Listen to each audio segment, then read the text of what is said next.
Hey everyone, welcome back to our channel. Today, we're tackling a super handy topic: how to embed a PDF into your Weebly website in 2025. Whether you're a blogger sharing resources, a business owner displaying documents, or just someone looking to spruce up your site, this quick guide will make it effortless.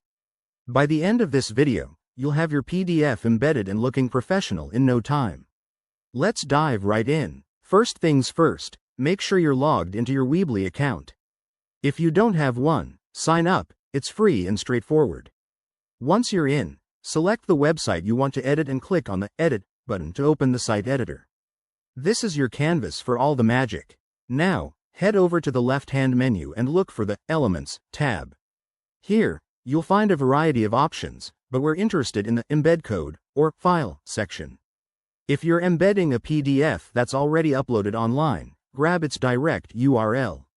For instance, if it's from Google Drive or Dropbox, right-click the file and copy the shareable link.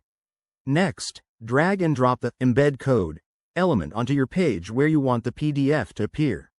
In the editor, paste the embed code for your PDF. A simple way to do this is using an iframe tag, like this. Less than iframe src equals your PDF URL, width equals 100%, height equals 600 px, greater than less than, iframe greater than. Adjust the width and height to fit your design.